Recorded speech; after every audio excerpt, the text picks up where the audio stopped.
Very good morning respected parents. ये short video आपसे discuss करना है उन बातों को लेकर जो अभी मैं महसूस कर पा रहा हूँ और कुछ पेरेंट्स से बात करने के बाद जो मुझको लगता है कि ये प्रॉब्लम लगभग लगभग हर बच्चे की है। विंटर ब्रेक चल रही है और विंटर ब्रेक में बच्चे किस तरह से घर पर उन्होंने अपना शेड्यूल बनाया है, बीइंग अ पेरेंट आप सबको पता होगा।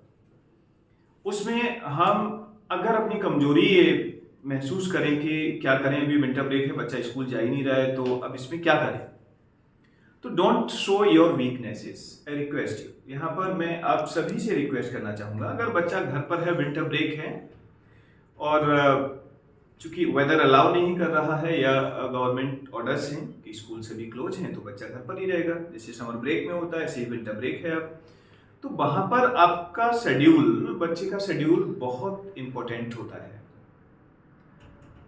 विद्यालय की ओर से आप सभी को भी पता है और बच्चों को विंटर असाइनमेंट दिया गया था।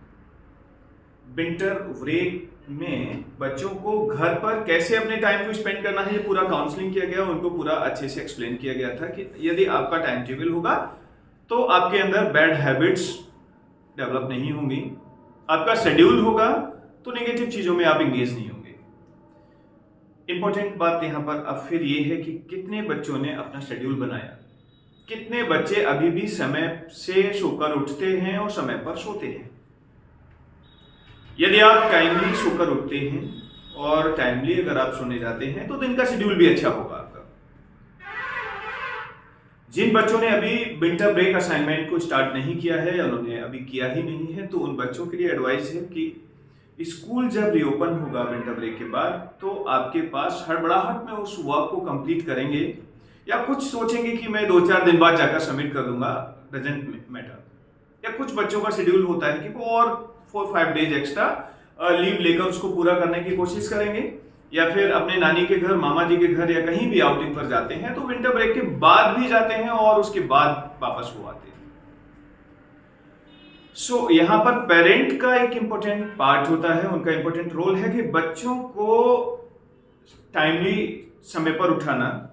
और सबसे बड़ी जो आज चैलेंजिंग बात है वो है मोबाइल एडिक्शन, कि बच्चों को मोबाइल केवल उसी समय के लिए देना जिस समय आप सराउंडिंग में हैं। मॉर्निंग का टाइम है, इवनिंग का टाइम है, आप उनको मोबाइल दे सकते हैं और मोबाइल में वो क्या स्टडी कर रहे हैं, क्या देख रहे हैं, आप उसको वॉच करें। इस सिचुएशन में अगर मोबाइल दिया जा रहा है तो मोबाइल यूजफुल हो सकता है। और यदि आपने पढ़ने के नाम पर उन्हें मोबाइल दे दिया है और बच्चे ने आपको समझा दिया कि मैं पढ़ रहा हूं, तो आप समझ कर चलिए कि बच्चा नहीं पढ़ेगा, क्योंकि वो बच्चा है, उसको अभी अपना अच्छा और बुरा इतना आइडिया बिल्कुल भी नहीं है। एग्जैक्टली अभी तो नहीं है। जिस समय आपने मोबाइल दिया है उस समय जरूर ध्यान रखिए बच्चा हमारा वॉच क्या कर रहा है, किन एक्टिविटीज में एंगेज हो रहा है, और जो भी वो पढ़ रहा है क्या वो उसकी एजुकेशन से रिलेटेड है, किस प्लेटफॉर्म पर वो पढ़ रहा है, या सोशल मीडिया प्लेटफॉर्म्स अगर यूज कर रहा है तो कहां पर वो किन किन प्लेटफॉर्म से जुड़ा हुआ है। अगर ये चीजें आप ऑब्जर्व नहीं करेंगे, आपको लगेगा, अगर आपको लगता है कि बच्चा बड़ा हो गया, वो अपनी चॉइसेस से पढ़ सकता है, तो फिर यहीं पर हम लोग गलती कर रहे हैं। क्योंकि बच्चा अभी हमारा, चाहे वो क्लास फर्स्ट का है या क्लास 6 7 8 का है, वो बच्चे अभी इतने मैच्योर्ड अनफ नहीं हुए हैं कि वो सही डिसीजन अपने लिए ले सकें। आप इस बात को जरूर चेक करिए कि बच्चा आपका किस तरह से मोबाइल से या फिर टीवी, लैपटॉप, ये जो भी गैजेट्स आपने उसको ऑफर किए गए हैं उनमें से किसका यूज कर रहा है। सेकंड, अगर गैजेट्स का यूज करने के अलावा यदि वो बाहर जा रहा है तो कैसी कंपनी में है, अपनी एज की उम्र से ज्यादा बच्चों के साथ में तो फ्रेंडशिप नहीं कर रहा, किन बच्चों के साथ वो बाहर रहता है, और बाहर रहता है तो कितने घंटे बाहर रहता है। फादर अगर वर्किंग है, चाहे वो फार्मर हैं, बिजनेसमैन हैं या जॉब सर्विस में हैं, लेकिन मदर्स को सारी चीजों का आइडिया रहता है। बच्चे की मदर्स, ग्रैंड मदर्स, उनको ये देखना है कि उनका बच्चा कितने समय तक के लिए बाहर रहा। तो वहां पर टॉन्ट करना या पनिशमेंट का कारण नहीं है, बट उनको काउंसलिंग करने की जरूरत है। किसके साथ में हैं आप, कहाँ घूम रहे हैं, कितनी देर के लिए गए हैं, ये क्वेश्चन उनसे रेज होने चाहिए। किन खेलों में वो बच्चे एंगेज हो रहे हैं, कहीं ऐसा तो नहीं कि बाहर भी, घर से बाहर भी जा रहा है आउटडोर के लिए, तो क्रिकेट खेलने की बजाय वीडियो गेम खेल रहा है बाहर बैठकर दूसरे बच्चे के मोबाइल के साथ। तो उनका आउटिंग घर से बाहर हैं तो किसके साथ हैं, और घर पर हैं तो कैसे टाइम स्पेंड कर रहे हैं, ये बहुत इंपॉर्टेंट पार्ट है। कितने घंटे वो बच्चा सेल्फ स्टडी कर रहा है और नहीं कर रहा है, तो क्यों नहीं कर रहा है, इसकी क्वेश्चनिंग बच्चे से आप ही करेंगे। प्रश्न आप ही पूछेंगे तभी वो आंसर करेगा, और आंसर अगर नहीं कर रहा है, टेंट्रम कर रहा है, आपके साथ वो प्ले कर रहा है, वो आपको समझा रहा है बच्चा, तो फिर वहां पर हमको ये देखने की जरूरत है क्या बेहतर होगा हमारे बच्चे के लिए, क्यों वो इस तरीके की बातें हमसे कर रहा है। अगर हम ये सारी बातें जानने की कोशिश करेंगे तो बच्चे की साइकोलॉजी को समझ सकते हैं और उसको सही दिशा दे सकते हैं। और यदि हम बच्चे को केवल बच्चे के आधार पर, या फिर बच्चा जिस तरीके की चीजें चाहता है वो हमसे अपनी मन की बातें वो यदि हमसे वो करा लेता है और वो कर रहा है, तो आप मान के चलिए आने वाला समय बहुत क्रिटिकल होगा।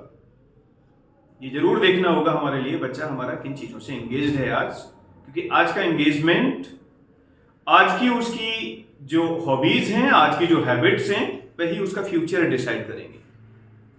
फिर आप ब्लेम करें किसी और पर, या फिर कुछ भी कारण आप दें, या ब्लेम करें स्कूल पर, या फिर ब्लेम करें किसी भाग्य पर, तो फिर इसका कोई आपको केवल रिपिटेंस होगा, सॉल्यूशन नहीं होगा उस समय। तो यहाँ पर मैं आज की इस वीडियो से यही केवल आपको एडवाइस करना चाहता हूँ कि हम अपने बच्चों को वॉच करें, कि हम अपने बच्चों में कोई भी बैड हैबिट्स डेवलप ना होने दें। जहाँ हमको लगता है काउंसलिंग की नीड है, जहाँ हमको लगता है कि स्कूल में हम बात करें, तो बेझिझक होकर आप बात करें। कॉन्टैक्ट नंबर्स आप सभी के पास हैं।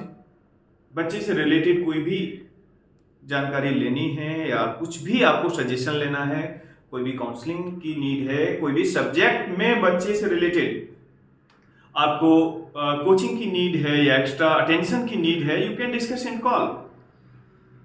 बच्चों को भी ये बताया गया था कि यदि आपको किसी भी बच्चे को कोई प्रॉब्लम है, then you can contact your teachers, you can contact to us, we can help you, we will help you.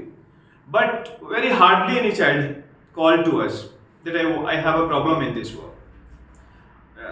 I don't think any child call and she is asking about any query. तो बच्चों को time नहीं है, क्योंकि वो पूरा दिन busy हैं।